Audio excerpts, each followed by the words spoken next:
2 years out, Fury's boxing career looked dead and buried. But now, unexpectedly, his latest roll of the dice could spark one of the most incredible comebacks of heavyweight boxing history. Though, it simply could not be any more dangerous.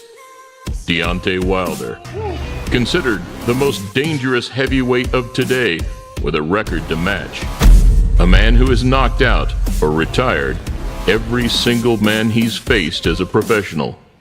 Equally outspoken, with a mean streak and devastating punching power. They say a good boxer beats a good puncher. And no doubt back in 2015, Fury was the smoothest mover of the current crop. But has he bitten off more than he can chew with his latest decision? Here we break down a future matchup between two heavyweight giants, Deontay Wilder and Tyson Fury. Kings chase kings. You're not perfect. And in boxing, you gonna get hit. And my thing is, I don't know when it's coming, but it's coming.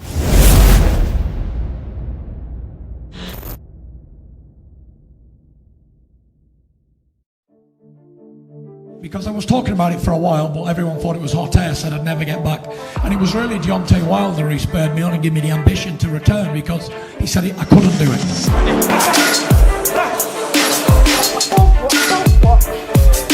I believe I could tie one arm behind my back and beat AJ and beat Wilder as well. And pick either one. They want left or right to go behind the back. And that's how confident I am in my own ability. This weekend, we saw Tyson Fury overcome his second opponent this year, Francisco Pianeta. Displaying bursts of his former self, he had no trouble overwhelming his slightly smaller opponent.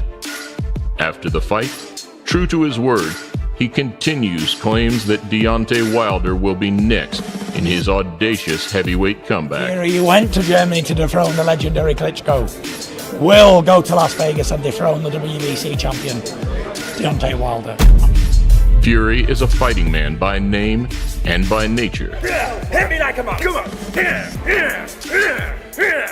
And in the build-up last week, with Wilder gate-crashing the weigh-in, we saw exactly where he gets it from.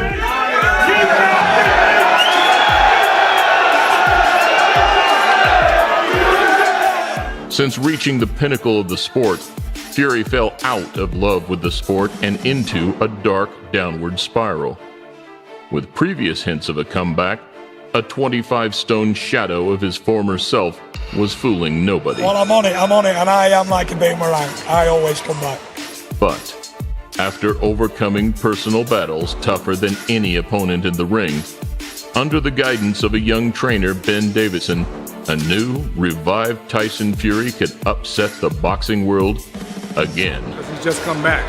But the Tyson Fury that we all know is hands down one of the best heavyweights in the world, and I'm hoping and praying he could get back to that level physically. You see, the thing that makes Fury a love-hate type fighter is the same thing which urged him back to the spotlight: his confidence. If I can't annihilate this division, this weak, poor division, with no boxers in it at all, then I must be useless myself.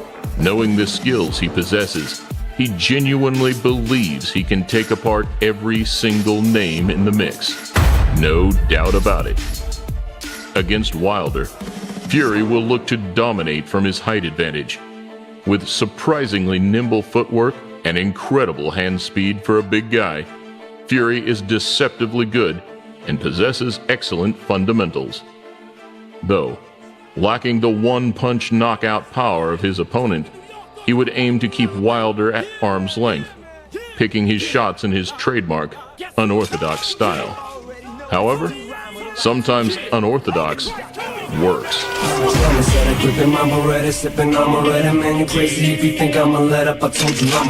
And none more shockingly so than his brash American opponent. Tyson has cumulative power. He can throw 4 or 5 punches with power, whereas he throws 1, 2, and you might not make it back from those 1 or 2. You know what I mean? And he got murder in his right hand. He get the scariest, I'm telling you, and he's getting better and more confident. Deontay Wilder throws shots from crazy angles, adopting the windmill tagline from his wild, swinging shots. But when all is said and done, it's the end result which matters. And the end result is that Wilder has beaten 40 opponents, 39 by way of knockout, and 30 of those coming inside 3 rounds. It doesn't look pretty, but it works.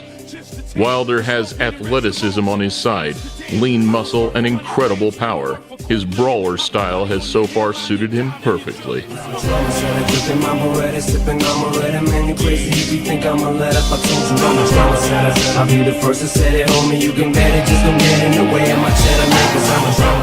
And after most recently beating another skillful, technical heavyweight in Cuban Luis Ortiz, Wilder will fancy his odds.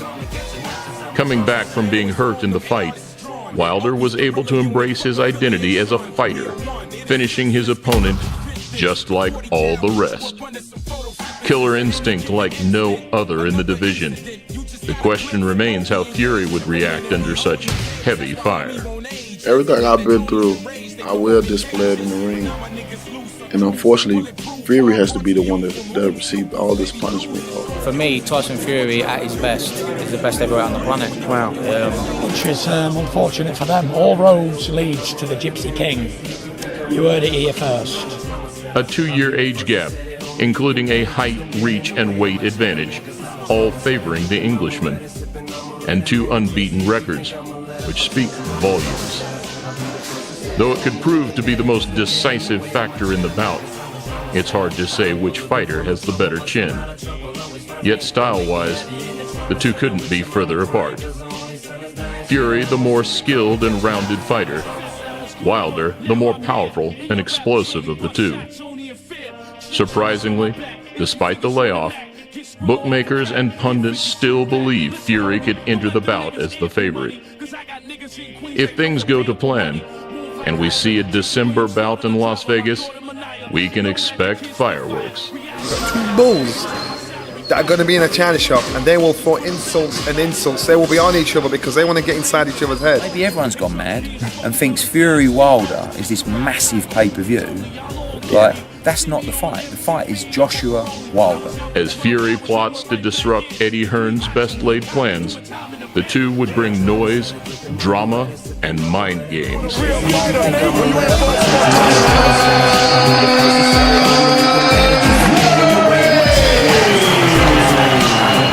look at me now, look at them. Where are they all at? There ain't no Joshua's, ain't no Chisoras, ain't no nobody. It's been the Tyson Fury Roadshow since 2008. 2 giants coming together.